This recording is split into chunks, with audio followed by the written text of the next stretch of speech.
and the email. There you go.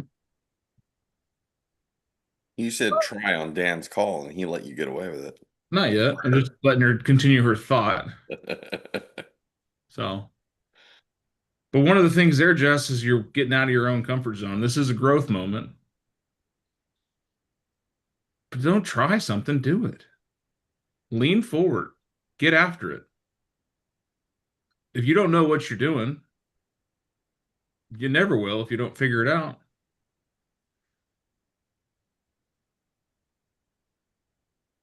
And it's a simple sentence. It really is. It's kind of redundant. Oh, of course I won't know unless I try. No, but you don't. Like, we don't know anything. I've never met a baby that knew how to do flat roofing. Never. I have never met a 3-year-old that knew how to disassemble something and put it back together correctly.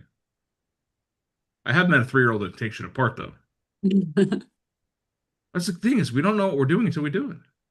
Actually, my son knows how to take Legos apart and he'll put them back together. He's There you 3 years old. There you go. Can you do that to a lawnmower? No, I wouldn't want him to do it. There we go, right? So, other wins. Took 2 new listings on the golf course yesterday. Where'd it go, Jim? My buddies weren't very happy though. Oh, that's what they're there to be there. You're there to work. Amen. I wasn't even golfing. I was hanging out with them. That just made me think of like, hey, that's a good marketing thing. Like, if the golf game's not that great, launch it into their backyard and suddenly introduce yourself. Hey, you got a giant hole in here. You might want to sell your house and disclose that.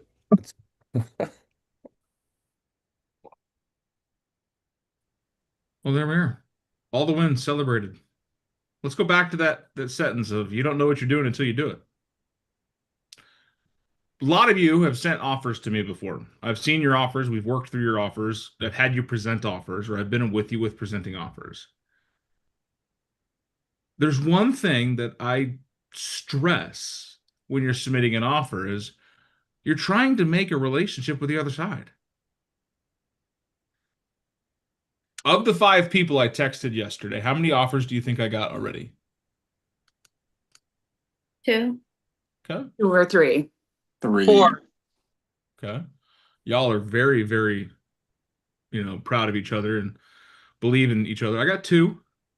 Sheldon won the fastest offer. Right? I haven't looked at it for completeness.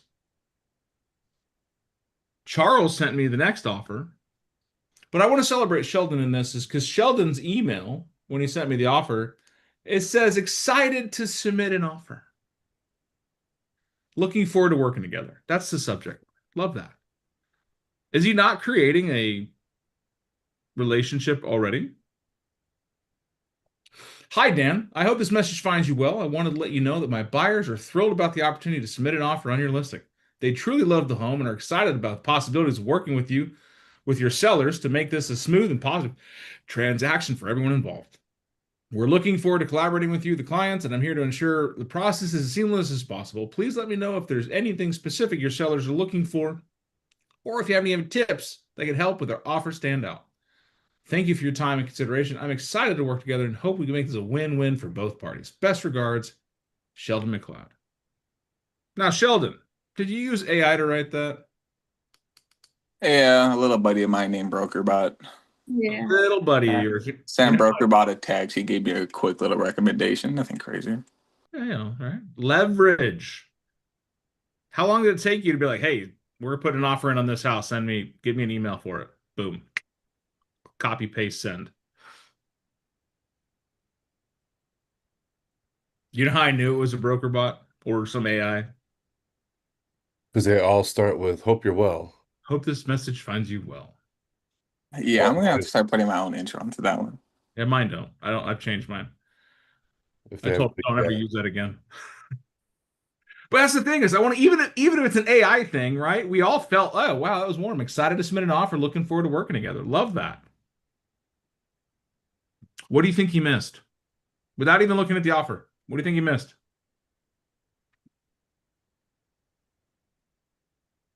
a recap of what the offer is Maybe. or a phone call? Maybe. See if there's any offers in already. Maybe. A question to you of what would make it the best offer? Okay. Maybe.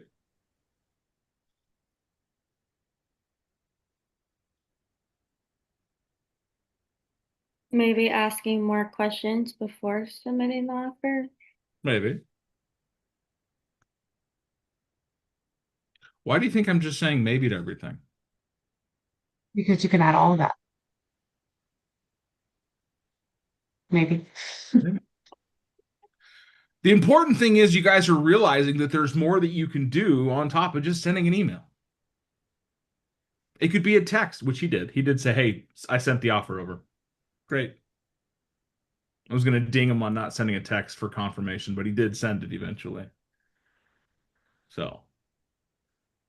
Just happened, Yeah, I was debating on doing I know happened to you be talked 30 about minutes later. So Yeah. Well, I know you talked about like calling. I think it was in one of your coaching sessions, like calling the agent, asking certain questions. And I think I even got to that part in my module. And I was debating doing that, but I had to go shoot over to my showing. So I just shot over and sent the text. But here's the thing. Maybe you lost an opportunity to sharpen your deal. Maybe you lost an opportunity to get a $5,000 reduction because you didn't call it. Like, you know what, my seller is desperate for an offer, man. If you give me an offer today, I can get you a $5,000 discount, right? You could have gotten that from a phone call, but you didn't because you were too busy. Part of negotiating, part of conversating, and part of doing our jobs is the timing allowed. If you are too busy to do it right, when should you do it?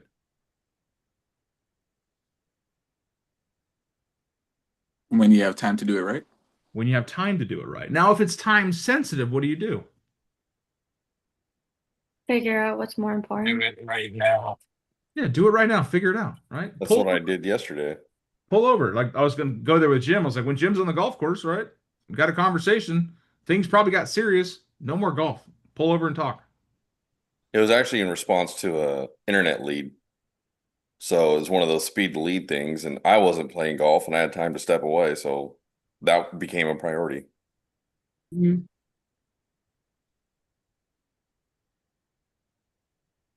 Priorities, possibilities, profitabilities. So here's the lesson. I just wanted to showcase this. Sheldon, thank you for being my beating post this morning. Call, ask good questions. What can you tell me about the house I didn't see in the pictures? What's important to the sellers? If you were me, how would you make this a win-win situation? Creating a relationship off the bat. I think you did a great job in the email. Yes, you used AI leverage, but that's why it's there. Use it. Cheat. I don't care. I'm not your high school principal. I don't care if you use your computer and cheat. Plagiarize, copy, paste. Don't give a shit as long as it gets done. And it's legal and ethical. Hear me again when I tell you this. Use the resources. Leverage. Dan, somebody else wrote that email. You know what? I don't care. I've used the same email 15 different times. It's generic enough, but specific enough. Copy, paste, send. So leverage, love that. I was Use totally judged for using a ChatGPT on a repair request to like come up with the most important items. I looked through the report, but then it was like a 90-page report. So I just put it in there and they're like, use ChatGPT, you should just do it the old school way. It's Yeah, like, I would do it the old school way, but I want to save my clients time and money. I was like, okay. There is absolutely no honor in doing it the old way. If You we know did what? You real probably estate, should walk to work. You should probably jump on your horse and buggy, skedaddle off to your office there, right? pull No. out your Thomas guide on your next showing. Yeah. God, that is the most asinine thing to think of. Oh, just do it the old way. No. Well, then stop putting your listings online, Deborah. Go back to the old ways. Put it in the newspaper. Hell, go back to the really old ways. Just put a billboard in front of your office on Main Street with cobblestones and horses. Get out of here. I think what somebody would say that is probably because ChatGPT will find everything and they're hoping they don't have to do any more repairs is the way Maybe, but I'm not going to assume what other people meant. I'm gonna read it and understand what I read and understood. And if you meant something different, learn to communicate better. Oh, did I just put ownership in your hand? You are not responsible for somebody else's words. You're responsible for your own. So we want to communicate better. And if ChatGPT helps you communicate better and helps you identify issues or concerns that maybe you have skipped over, leverage, baby. Use it. Bonus points for using technology. Bonus points for getting better information. Guys, I use that shit to respond for me. I got a super hot client the other day. Not attractive, hot under the collar, super pissed off, an aggravated individual, if you will. So I want to make sure I don't fuck it up. So I'm going to take the email they sent me, all the information I have, I'm going to throw it into my service, use my leverage, and be like, hey, respond for me. Help me come up with a response. Now, I've trained my AI to speak and to respond very much so in the candor that I would in different situations. I've spent a lot of time tooling it. Does it make me wrong for using it? No. And if you're mad that I used it, get with the times, girlfriend. Put your cell phone down. Go back to your rotary dial. You know what? Just pin and tube it. Connection.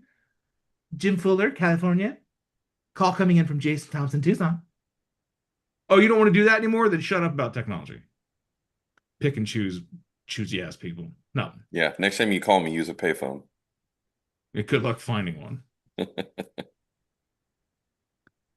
Fabby's all, what's a payphone? Get out of here, you Gen Zers. I'm a millennial. I use a payphone. In my mind, Fabby's 21, so live with that. Congratulations. But that's being said, submit your offers, creating a relationship. Right? Help me write a good first email. Boom. Right. Sometimes I like to see recaps in emails. Like if you're a multiple offer situation, maybe recap some of the offer in your email. Here's the breakouts. Full price, no concessions, closing in 15 days. We'll pay the warranty. Boom. Check out my offer. But I love it. It's like I'm excited to submit an offer to you. Notice I didn't tell you to look if they've got other offers. Why? Because it doesn't matter. The only reason I want to know if you got another offer is because I'm going to use it against you. Ring, ring. Hey, Jim, it's Dan over Keller Williams. How are you? Doing good, Dan. Sorry to catch you on the golf course. I know you're out there swinging away. So hope your game's working well to you. Hey, we're going to put the offer together on 123 Main Street. What other offers are you guys currently negotiating? We only have 2 other offers. Okay. Well, if you were me, what would you write my offer at to beat those 2? I would advise that you write your offer in such a way my clients will be inclined to say yes. Okay. And what does that look like? I'd say the best offer possible. Oh, of course, right? So what's your highest offer so far? I can't disclose that information. One's above ask, one's below ask. Okay. Well, if you could disclose it and I was able to beat that, would that not be helping your seller out? It might be if you guys write the best one. We will write the best one. So what does that look like, Jim? Well, I'll tell you what, we're real busy. Send over the best one that you guys can. We'll review them on Monday. I'll get back to you, let you guys know where you stand. Worst case scenario, you'll get a counter offer. Okay. So why Monday? That's what the clients are available. 4 days? Wow, interesting. Okay. Hey, we'll get something together for you, Jim. So if you were me, what terms or elements of the offer would you definitely include? I'd say the highest price, the best terms. Being able to respond by Monday. Yeah, right. Yeah, being able to wait A, until a 24-hour expiration. you geriatric listing agent. Oh, we need 5 days to respond. Get fucked. Jim did a great job there, didn't he? It's because the sellers need to fax it back to you, Dan. Yeah, they gotta carve it back in stone and line print it and roll it. Fax it over. But hey, did Jim give away critical information? No. Wrong. Oh, I did. He said Couple one's tidbits. over and one's under. One's over, Yeah, one's under. I did that on purpose. Yeah. But he didn't naturally give away a lot, which is good, but he gave me some insight. Because I can go back to my clients and say, hey, they got 2 offers. One of them is at list price, maybe a little bit more. One's below list price. Don't know the concession, don't know much about it. So depending on how much you want this house, let's put in our best offer. Are there agents out there that can give it away to the world? Absolutely. So that's why you Right. ask. There's a reason I picked Jim and not some other agent from a different company that doesn't know this trick. It's because I want to showcase you guys can have a good conversation without being like, well, fine, don't tell me anything. Your mom makes terrible pies. No. You can just, how many times did I ask for the same information? Right. I was gonna say, I circle back on different days, or I'll send a text or something. Like, I'm hitting them a couple times to say, I know you can't give specifics, but like, we really want to make this happen. So like, over asking by like a lot over asking, or like a little bit over asking. Circle backing to it. It's one of the best things, is because you're going to break down someone's defense. They're like, oh, well, I can't tell you that. Well, if you could, I've actually gotten people to be like, well, you're right. That would benefit my seller. If you guys were 10 grand over, you'd be in first place. Okay, great. So I'm coming in at 10 grand over. However, Yeah, and we were going to come in at 15 grand over, but now we only got to do 10. exactly. We were going to come in at 15. Now it's only 10. In fact, hell yeah. That's why we make those phone calls. It's not just to set the relationship, because I want to have a good relationship. I want to have a, hey, how are you? What's going on? How are things? How's your mom and them? I want them to know that I'm responsive, friendly. One of the worst things you could possibly do is blind offer. I don't know you saw the house. I don't know you guys are putting in an offer, and I don't know I should look for an offer. A blind offer is something I just literally ping you an offer, and email it to you. Don't call you, don't text you, don't follow up on it. Next best thing is I give you a phone call. Say, hey, we just saw this house. We're going to put in an offer. And then I don't ever respond to you again. Bad call. So we should probably call, text, email, send the offer, follow up on the offer. Have your lender call. Have the That's lender say, huge. hey, this is the lender on 123 Main Street. These buyers are rock stars. That makes a huge difference. You've heard of A+ credit? These people are gold balls credit. Okay. Everywhere they're Midas. Everything they touch turns to credit. Okay. They're that good. This is all part of the process. The process of negotiating, I like to call presentation. Presentation matters. So spend the time. And if your lender won't call, get a different lender. Facts. Absolute facts. Next thing is make sure the offers are done right. Fill them out correctly. Pretty, clean, neat, correct. One of the worst things you can do is leave things out, not do it right. I'm not this round of challenges. I wasn't diving into the integrity of the offers as much as I wanted to see how you handled that very first response. That's literally the exact opposite of how I took it. I was like, oh, he wants to see if I know how to. So I didn't even, I thought about calling, but I was like, oh, this is just like a practice thing. So I'm just going to email it over to him. Yeah, I did the same. I know. Oh, I know. You guys lost sight of why we're in this business, what we're doing. Some of you weren't part of the challenge. It's okay, because I know you've written offers before and we've had this conversation before. But I was like, what was it? I thought they were supposed to send you a contract, an yeah. offer. So, well, I asked him. I was like, "Hey, Christina, here's your challenge. 5 of them, 5 agents, and mostly the brand newbies. that I said, hey, challenge for you. Find a listing online, MLS, and send me an offer as if I were the listing agent. That was the only instruction, I believe. Pretty simple. Yeah? Yeah. Yeah. No other insight, no other feedback, caveat. Hey, make sure you send me a text. Nope, nothing. Just poofed. Litmus test, really. Kind of a thing. Yes, pass, fail. There is no pass, fail in here. This is just a learning opportunity. It became a conversation. Now, the next time you do an offer, what are you going to do? You're going to call. Oh, yeah. Pick up the phone and say, hey. Hey, Dan, this is Josh. I call everybody as if I know them, right? I will call Belly Boo from Buckaroo Realty. Hey, Belly Boo, it's Big Dan over KW. How you been? Never talked to this woman before in my life. You think she's going to respond in kind or aggressive? Kind, In kind. probably. Right. I'm projecting the energy of friendship. Hey, friend, how you been? How's business going for it? Got a buyer really interested in your house there on Main Street. What can you tell me about it? Blah, blah, blah, blah. Well, that's fantastic. My buyers they're a great couple. Just moving to town, looking for opportunities. Love the neighborhood. Think the house is real neat. What's important to the seller? Right? Relationship, tactical question. Relationship, tactical question. Relationship, tactical question. If I just do tactical question after tactical question after tactical question, what does it become? Transaction. An interrogation. Transactional, not relationship. Are you willing to give your friend a hookup? Maybe. I mean, I worked food service for my first jobs, and my friends got all kinds of free food. Yes, Waffle House, I gave away your free food. I also overcharged some people, didn't realize it, so balance. But when you're making the relationship, it's pick up the phone. Have a conversation. Create a friendship.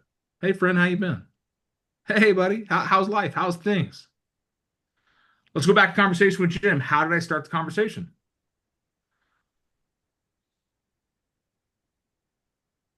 About golf, right? You guys didn't know this, but before I submitted an offer to Jim, I Googled him, looked him on Facebook, and saw that he's a golfer. Looked him up on the DRE, make sure he didn't have any citations or anything too. I don't go that far. I think Christina does, but I don't. I do too. If you got violations, man, rocky ride. Let's have a good time.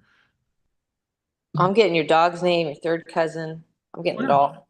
But that's when you create the relationship is just knowing. Don't make it creepy like, hey, Jess, I saw that you just bought yourself a new SUV. That's pretty expensive. She's like, how do you know? That's a private Facebook page. Creep them out. You can ask questions. Now you know what to ask. Hey, how are things? How's life? Right? How's the family? It's a guess, right? Oh, the kids are great. No, we just got them a new SUV. Oh, great. What kind did you get? Oh, that's fantastic. My sister has one of those, or my cousin has one of those, or somebody I parked next to at a Starbucks one day drove one of those, and they're pretty neat. People do business with people They Right. Like, damn. People like and trust.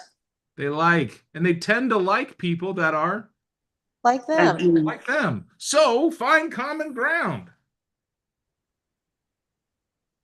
If you're a die-hard right-leaning Republican nutso, and you have a complete left polarized, magnetized liberal nut house on the other side, are you guys going to be able to find common ground? Listen, Dan, just because my clients went to your client's house, and that's exactly what the combo was. Can they find common ground? We could. How? People are Kind people. of going away from that side of things, maybe go find common ground with something else. Yeah, through the agents. Money. Find common ground through the agents. Your job is hyper skilled at creating relationship. Your clients aren't. So you got to find a way to connect your client to their client. Tell me a little bit about the seller. Hey, we saw a whole bunch of interesting things in the house. Can you tell me a little bit about the seller? Oh, that's all her brother's hunting trophies that she's trying to get rid of, and she hates them. Oh, okay. Right? Oh, she hates them, huh? Cool. My buyers hated them too. So many of you weren't around when I bought my house in 2020, when I bought the hop down house. I bought it and the front room was filled with trophy mounts. Think of a small living room, probably smaller than Jim's there, that had two bears, an elk head, two deer head, a bobcat mount, and I think a goose or some kind of bird when you walk in. Do you think that's going to polarize some people? Yeah. Yeah. You think I cared? Nope. Why? You see the bigger picture. Is that stuff going to stay there when I move? Nope. Do your clients realize that? Some clients, Not always. they have a good agent. Yeah, it's you, the agent, are the one that sets the common ground. Hey guys, look past all this nonsense. It'll be gone when you move in. I'll bring in a priest or a rabbi or a shaman, and we'll sage the house and we'll bless it. My daughter will bring over some sage beads and rosary tomes, and we'll get it taken care of. Create common ground. We'll barbecue the other half of those animals. Yeah, clearly both of our clients are into animals. Mine likes to save them. Yours keep them. I'm making exaggerated points because you can create relationship while you're there at the house too. Hey, while we were walking by, we saw a whole bunch of Navy stuff. Tell me a little bit about the seller. Don't assume that seller's in the Navy because it could be the brothers, the sons, the cousin, right? Oh, the seller's son just went off into the Navy and they're very happy. Oh, that's awesome. My buyer's in the Navy, right? Boom, connection. You can put those in your offers. The last seller and their buyer we did together. They're both they bought it with VA and they were using VA, and they're both disabled veterans, and they made that connection together, which made some of the negotiations easier. Yeah. Love that, guys. Well, hey, we went a little long on that topic. Did you learn something today? Yes. Yes. Right. So when you're doing your offers, it all starts with the very first showing. It's how you connected with the agent when you first went to show the house all the way through the close of escrow. Because the next deal, your previous deal mattered. How you handled the first one when you get that agent again is how they're going to expect the second one. So if you were a turd bird and just a jerk to them that first round, not that any of my agents would ever do that because you guys are fantastic human beings, but you're going to come across some turd birds out there. So don't get your feet dirty. Don't step in it. Remember, people like people that are like them. So find common ground. When you're looking through houses, look for things that you can find common ground on. I have a seller right now that's probably in his 70s that has a video game controller next to the couch.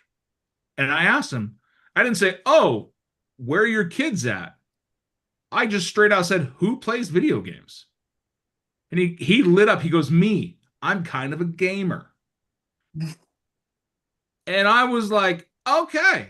Wasn't expecting that from Mr. I have military paraphernalia all over my house. We're talking guns, badges, helmets, all kinds of stuff all over the house. And then this one little colorful game controller tucked away in the corner, and I picked up on it.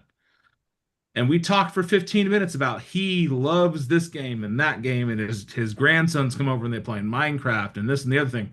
I was like, oh, my sons beat me up in Minecraft all the time too. He goes, oh, I don't let them get away with that. I'm way better than them. I'm like, yeah, I don't know the game that well. He's like, I could show you some things. Do you think I got the listing? Was it because I was the best agent for the job, or do you think it's because I made him feel like I was like him? The second one. Yeah. It's not always about being the most knowledgeable or best looking, because God knows I'm neither. It's about being the best connector. right? These people will do business with you and you like them. So translate that into the other agent too. Make the other agent your friend. Have more friends out there to be more productive. So remember that, my friends. People do business with people they like, and they tend to like people that are like them. So make more people like you. Start off your offers the same way you start off in your relationship, building common ground. Until then, I'll see you guys tomorrow for our Thursday.